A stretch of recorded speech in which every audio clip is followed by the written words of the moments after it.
So basically, you had a sort of vague plan of sorts, but you had no idea where you were going with it, much like JJ in the sequel trilogy.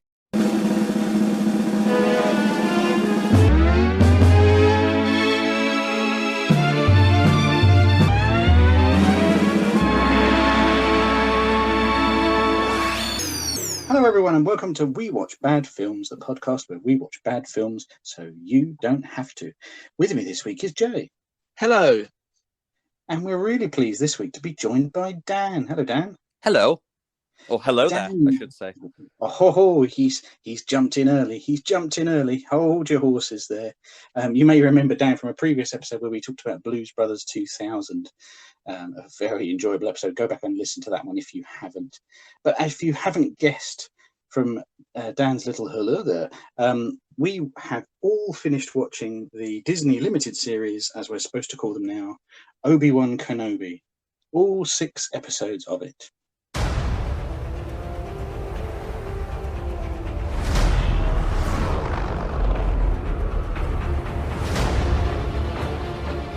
They're coming. Stay hidden, or we will not survive.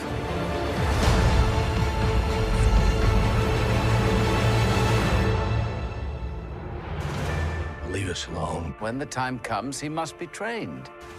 Like you trained his father? You still want Kenobi? He's gone. Maybe you've been looking in the wrong places.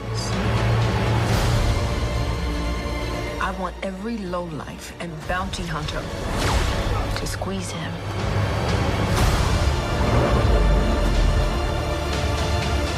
You can't run, Obi-Wan! You can't escape him!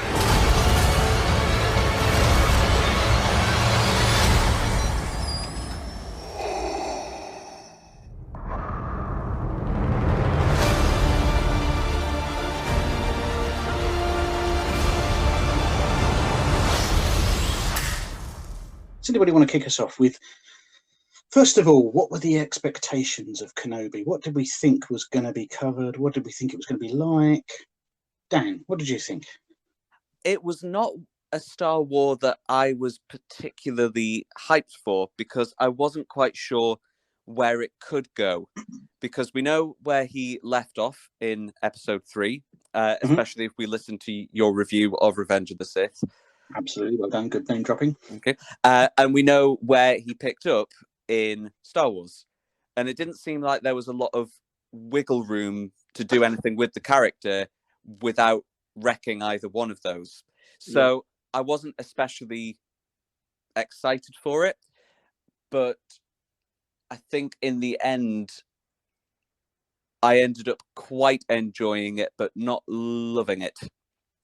That's a fair estimation. As you say about wiggle room there, as you say, really what we've got to do is about 18 years of just waiting for Luke to grow up and keeping an eye on him. And I'll be honest, I was expecting quite a silly knockabout romp where maybe Luke is walking through Beggar's Canyon and some Jawas are about to push a rock on top of him. And Obi-Wan sees it and just force diverts it out of the way. I thought it'd be loads of silly stuff like that. But that wasn't quite the show we got. Yeah, Obi-Wan just hiding behind the rocks, throwing womp rats in the face of the T-16 so Luke feels he's a good shot. Yes. And then just nudging it in the way of his blaster bolts. Yep. This will give him confidence. Were either of you worried about the new series?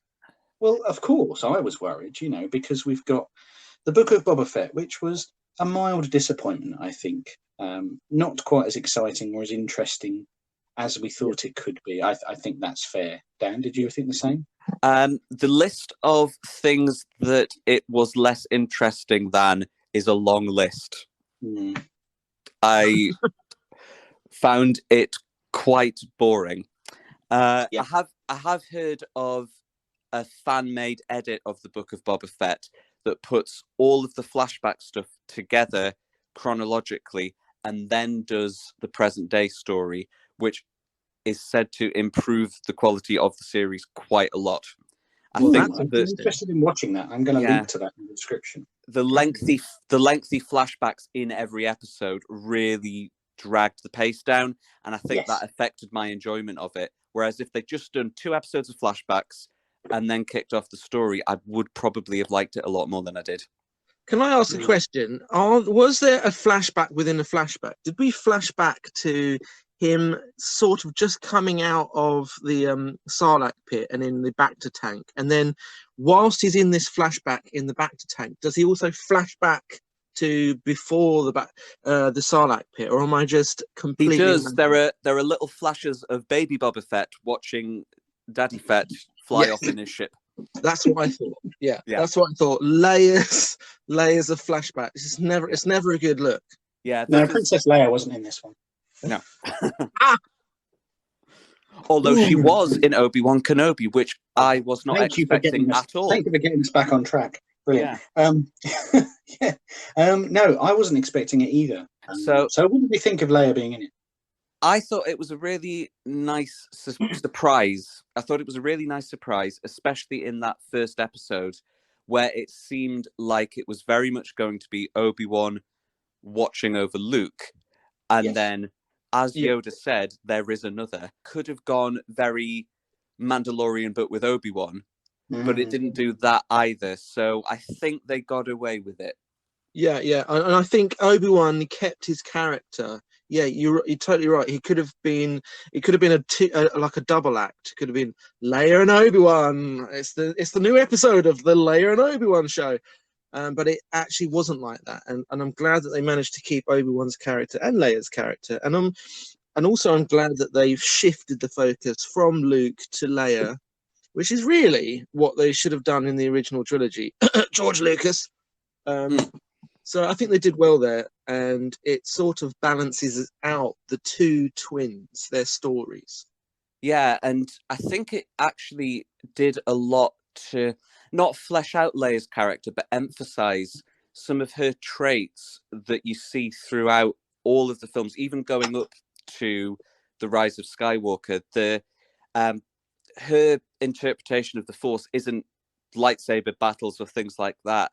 It's feeling and compassion for others and sensing how the Force is with everybody. She's able to bring Obi-Wan back into the fold a little bit. She's able to comfort Luke when Obi-Wan dies, putting aside her own pain at her entire planet getting knocked out, right up to being instrumental in helping her son come back to the light in that. And that's her power. That's how she uses the Force. And you can see that even as a 10-year-old, when you've got no idea that she is Force sensitive, and she doesn't either. There's a moment, I think, in episode 3 where they're sat on a transport and he's talking about knowing her mother and him vaguely remembering before the Jedi took him that he had a brother. And you can see the pain in Ewan McGregor's facial acting there, and she's able to... It feels like she's using the Force to make him feel better. Which is an amazing superpower. Interesting take. I think that actress that played Leia, I don't have her name to hand, was really good, actually. It's very hard, kids of that age, actresses and actors of that age, not to fall into annoying territory, but she just toes the line just right. Yeah, do you mean like poor old Jake Lloyd? Yeah. While we're on the subject of acting, I mean, we just have to talk about Ewan McGregor a bit, I think, who his name's on the show, but his name is running throughout, and his performance, I think, is absolutely perfect throughout the whole show. Yeah, he's great. Yeah, particularly episode 1, I go back to again, when he's completely broken and he's lost his sense of self, he's lost his faith, and he doesn't have to say anything. You can see it in his eyes. And it's given... Just that one episode gave Ewan McGregor more to work with than I think 3 films probably did. Yeah, I agree. Yes. Yeah, I agree. Well, also the benefit of a competent director who cares about actors. Deborah Chow is very sympathetic. as opposed to George Lucas, who just wanted to get the next action scene done and the next visual effects shot done, is how it comes across in the prequel. And also, trilogy. Ewan McGregor is an executive producer on this series for some reason, so I imagine he had much more of a say on set of what was going to happen, the feel, the emotion of what was happening. Unlike the George Lucas show, which would have been George Lucas tells you what you're doing, and then you just have to do it. I'm going to say this show happened because Ewan McGregor wanted to do it. Yes, exactly. Well, there wouldn't have been a show, would there? There would be no point recasting it. You know, I think it would have been outright rejection. If for some reason Ewan couldn't be convinced to do it, and they'd got, oh, I don't know, come on, let's come up with who you should cast instead of Ewan McGregor. Oh wow, the mind boggles. Who plays the young Professor X in the most McAvoy. James McAvoy. Yeah, that would work actually. Is it just because he's Scottish? Is that the only reason? That's right. That's right. Good old Alec Guinness was a famous Scot. No, I just think he has similar sort of gravitas to Ewan McGregor and Alec Guinness. It's a good shout. So, you know, I mean, the show is called Obi-Wan Kenobi, but the bits I enjoyed the most were the bits about Darth Vader, because right, it's always great to see more of Darth Vader, and I really, really appreciated that he was still perceived as a flawed person. Yes, he wasn't just an outright warlord like he was in Rogue One. That scene is awesome, but he was seen as he's so blinded by rage and hatred that he follows Obi-Wan Kenobi to the expense of the mission just to exact some revenge. Yeah, this is an earlier version of Vader who's closer to, I don't know if either of you have read the Darth Vader comic series, but I've read a few issues, and this is early Vader, who is not quite the commanding presence of Star Wars yet. He's somebody who the Emperor has to pop in and go, calm down, focus. Calm down, Vader, calm down. So I thought we were going to go Michael Winner with that one, actually, not Scouser. Oh, would you calm down, Vader? That makes sense. That makes sense, because it's a significant amount of time until we get to episode 4, isn't it? So we're right in the mid period here after episode 3 and episode 4. So halfway, aren't we? He would be more youthful, and he wouldn't be quite as. There would be more sort of angriness and bitterness in him still, whereas when you get to episode 4, he's meant to be about 50, 55 by the time we get to episode 4. So he's a middle-aged man by the time we get to episode 4, and he's so consumed by the dark side by that point. He's a commanding force in the Imperial Navy and military, and he's kind of over his issues with Kenobi. And we have, you know, the driving force that Kenobi and Anakin have just rediscovered each other as well. So that just absolutely accelerates the series forward. Yeah. And I did enjoy that in the final episode, they literally tried to break each other's bones with sticks and stones. Nicely done. But however, the name Darth Vader will hurt me. And it did. Indeed. I mean, let's zoom right in on that final episode, that final duel, and when Obi-Wan finally absolutely batters Vader, we get a reprise of the wheezing sound from Return of the Jedi, and he cuts half of his mask off, which was a scene I was waiting for, I'll be honest. And then they confront each other and have a little chat, and I confess to welling up at the point of watching. Oh, Gary. Wow. I really liked the way that they merged Hayden Christensen's voice with the James Earl Jones voice. Anakin's gone. I am what remains. Yeah, it's excellent. And it flicked between the two. Whether it's actually James Earl Jones or whether it's some weird AI bot, they have not said yet. But yeah. My money is on a bit of both. Yeah. They managed to get some lines out of James Earl Jones, who is 90 now. Yeah. Oh my god! I did say to Gary, look, they need to get James Earl Jones in a room for a day and just recording saying every word he can possibly say, because It's a bit like with John Williams. They need to get him to write every possible note and collection of melodies that he could possibly come up with before he snuffs it. Yeah. Another nonagenarian. Yeah. Now we've talked about, I think, generally good stuff here, but the name on the tin is We Watch Bad Films. So I think there's some quite dodgy stuff in this series. Anybody want to pick on any dodgy moments? It did look a bit cheap. Yes. I know some people on the internet have said this. I didn't think I thought this as soon as I was watching it. I didn't look up anyone else's opinion on it, but there were a few scenes where it's like, oh yeah, they're in a warehouse. They're in with a nice flat screen TV behind them projecting Tatooine or wherever they are. Yeah, But I didn't mind it so much, but I did notice it. I think it stood out a little bit more than on something like Mando. Yeah. And I don't know whether that is just because we now know that's how they're doing it. So Jay and I had a discussion. Season 1 of Mandalorian, I didn't know what the volume was, and it all just looked real to me. So I wasn't looking for any joins. Yeah, you're totally right. Jay and I had a discussion about this offline and said, I actually think it's because we're dealing with a lot of known elements in Kenobi. We know what Darth Vader should look like. We know what a Star Destroyer should look like. We know what Stormtroopers look like. And then when you sort of plonk them in a place, and as you say, when you know the volume exists, you can kind of see the line where no one's walking past. Because they literally can't walk back any further because they're going to hit the LCD screen. Yeah, but then again, the series started with what I thought was a pretty good flashback of the prequel trilogy. Yes. And, you know, you look at that and you look at Obi-Wan, and Obi-Wan does look pretty good compared to that early 2000s blue screen. Yeah. Well, it's a really cheap-looking TV show they spent a fortune on, I think. But also, they had to spend money on Ewan McGregor. So, you know, if you get a few polystyrene like rocks and stuff, but you still get Ewan McGregor, then I don't mind.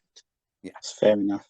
If I can talk about dodgy moments that I thought were particularly dodgy and the cheapness shone through, I'm thinking in episode 1, and I'm not the only person to point this out, but Leia running away from these guys in the forest, and one of the goons just runs into a tree like bloody Scooby-Doo.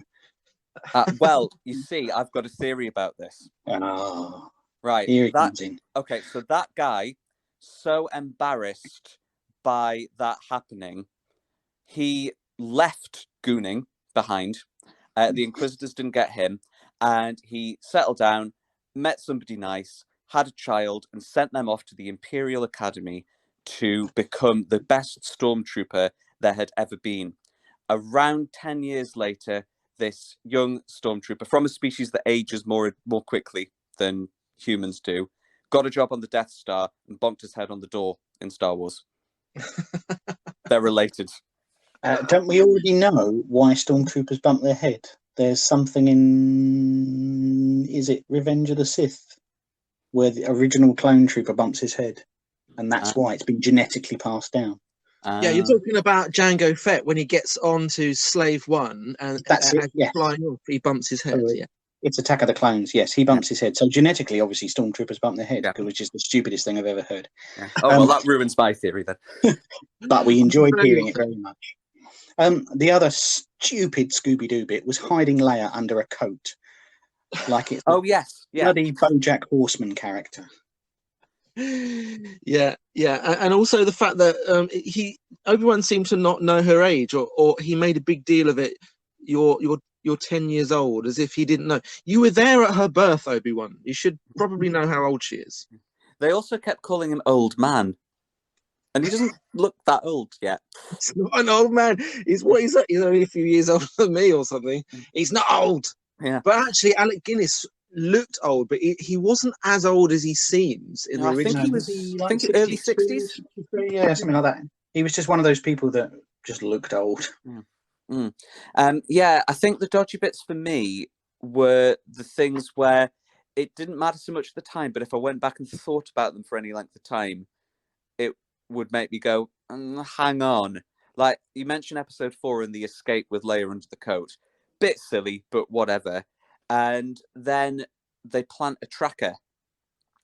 And you'd think that would be the first thing that any rebels trying to escape the Empire would check for to make sure they're not being followed. Yes, because it happens quite a lot in the Star Wars universe, and so there should be a tracker officer. Like, you're in charge of tracking to make sure that we're not being followed. That's your job. Yeah, we're on our way out now. We're escaping. Can we just make sure that there's no trackers on us because we're going to a super, super secret base? Yes. But would they have thought of looking in that droid? Well, you'd think I'm thinking something along the lines of our airport metal detector scanners, you know, the ones that they pass over you and go vroom, a little bit like a PK meter in Ghostbusters. Yeah, you'd have one of those and you just go all around the ship with it. Yeah, that could be it. You could get a droid to do it. It's not that hard, is it? A sniffer droid. Oh, we need to be writing. We need to write our own series. What did everyone think of the third sister? She's got a lot of flack online. What does everyone think? I think that the flack is sadly par for the course with modern Star Wars, because it's a bunch of horrible racist trolls shouting louder than anyone else. It surprised me that she stayed on the board at the end as the only major new character. I thought she was the one that was going to get killed because none of the other main characters could be. Of course, I felt exactly the same. I will say I thought she was great, really interesting, and for such a short amount of time she gets, I guess, 6 hours, not too bad. It goes through a good journey, good arc, interesting, a little predictable but fun. And I totally agree with you, Dan. I thought she was going to buy the farm at the end because, you know, you're going to have some jeopardy somewhere, right? Yeah, and I'm going a little deeper into the lore. We know what happens to some of the Inquisitors if you watch Rebels, but we don't know what happens to the Inquisitors as a concept. As a unit, why do they not exist in New Hope? Yeah, Rebels, I think, is only 4 or 5 years before A New Hope, and they're still very much a force, but they're totally gone by the original movie. So something must have happened to them. I wonder whether there might be a story at play where the former third sister, realizing where she'd put her mistaken loyalties, might cause the end of the Inquisitorius or something like that, which would be satisfying. There's always Andor, which is set just before episode 4, so there may be some Inquisitors as a subplot in that. Yes. I just think that somebody should check out the lightsabers in the particular period of time where this story is happening, because none of the lightsabers seem to kill anyone when they think that they have killed someone. If you get a lightsaber right through the center of your chest, you should probably die, right? And there's at least 2 people who do not die from that particular wound. Yeah, that was one of the things I found a bit odd. The Grand Inquisitor, Rupert Friend, or Rupert Fiend as he should be in this one because he's deliciously evil. It was a bit of an odd one to pretend to kill him off, because if you've watched Rebels, right? If you've watched Rebels, you know that he's not dead, and you just spend the next 3 episodes wondering how they're going to bring him back. And it turns out he was just annoyed enough to stay alive. Even then, he doesn't go on to actually do anything more except have a fantastic eye roll at Vader going off after Obi-Wan in the last episode. Yes, yeah, I noticed that. Perhaps we should, go after the rebels. No, we're going after Kenobi. Yeah. To be fair, though, anyone who's ever had a single-minded manager who goes off on the wrong path because they're convinced it's the right one, and you know better, but you can't say anything, kind of relates to the Grand Inquisitor in that moment. So you're saying he's the most relatable character in the whole show? It was another perspective on the Purge of the Jedi, which is a bit that it's a part of Star Wars I really like but really hate at the same time, because it breaks my heart every time I watch them all get wiped out. And it just makes me so sad.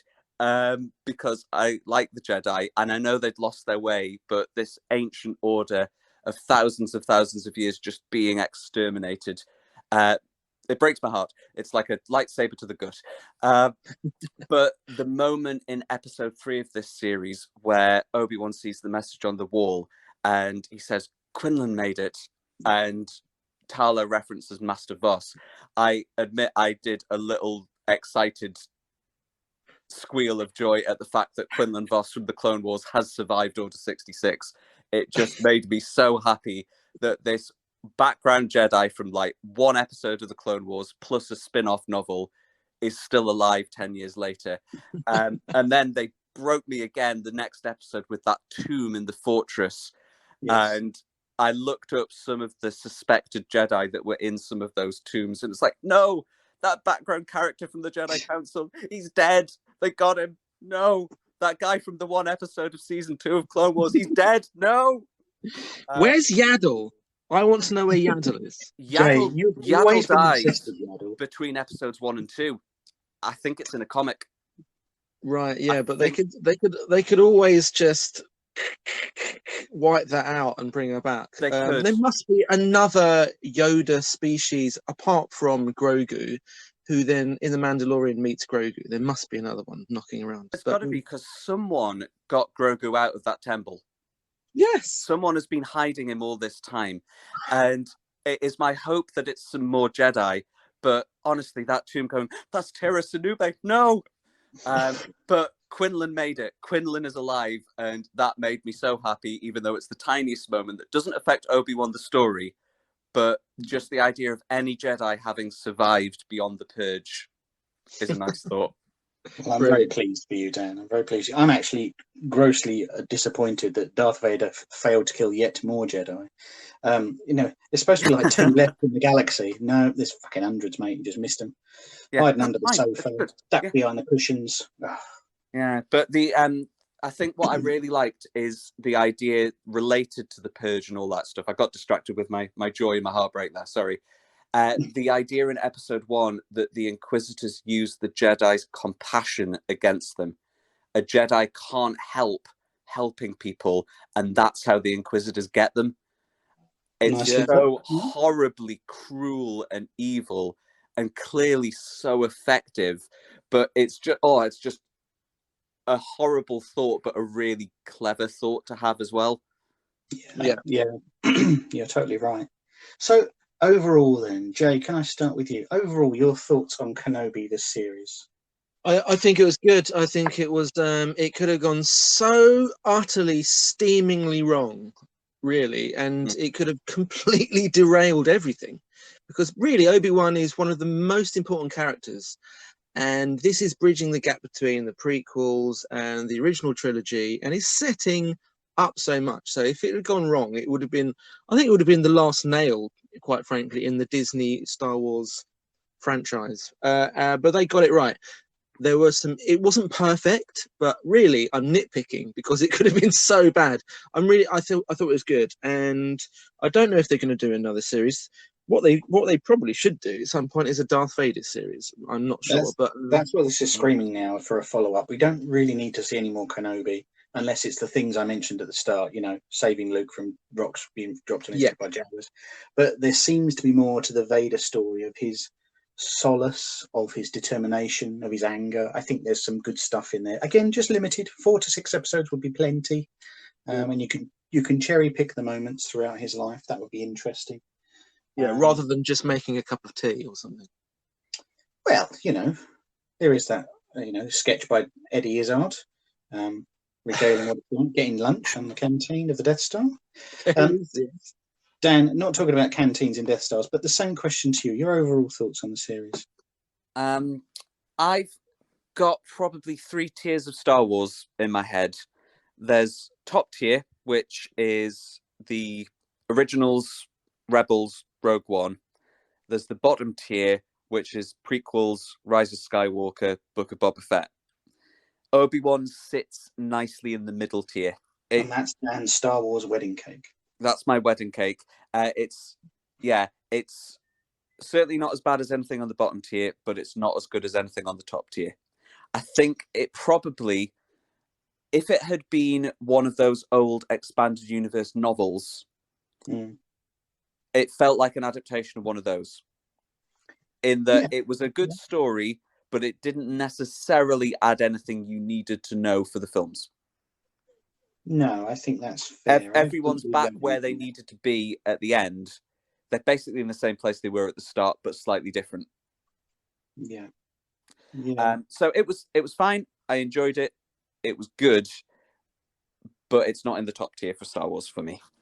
Overall, I'm left with feelings of it. It was really good, but I think about how I was feeling about it while it was on week by week, and I think the quality is variable. The lows are pretty poor. Like, ooh, this is clunky and horrible and rubbish. Why don't you just walk around that force field gate rather than try and blow it up? And stuff like that. And why are you recycling the whole thing from Jedi Fallen Order? Anyway, but then you've got really good stuff, which is basically any time Hayden / Darth Vader is on the screen with Obi-Wan Kenobi, which just elevates the whole thing to something really interesting and fun. Well, that's enough Kenobi chat. If they do make a Kenobi Series 2, we'd love to have you back. And I heard some words of ire there for Rise of Skywalker. Maybe that's in our future, Dan, and maybe we can get you on to talk about that at some point. Oh, I would welcome it. But for now, thank you so much. It could be a purge, a sequel purge. But for now, thank you so much for joining us. Dan, is there anything on their socials that you want to promote? Anything going on in your life you want people to know about? Oh, so much. No, you can listen to me talk about things other than Star Wars on the Nerdfest podcast every other Sunday and on the Annick Castle podcast every other Wednesday if you fancy something a bit more historical and not related to Star Wars whatsoever. Both are genuinely terrific, and I mean that, and Dan knows that too. Do check them out, please. Links in description. Thank you all. Right, I'm off to go and talk to Liam Neeson in holograph form. Bye. Yes. Yeah, go and see him and his dodgy stick-on beard. See ya. If you'd like to follow us on Twitter to tell us about how wrong we are about The Force Awakens, then please find us at We Watch Bad Films. Equally, Jay posts loads of his own doodles of this and other things at We Watch Bad Films. Feel free to get in touch with us either of those ways. Thank you for joining us, Jay. Thank you very much. Goodbye, everybody. Have a good one. Bye-bye.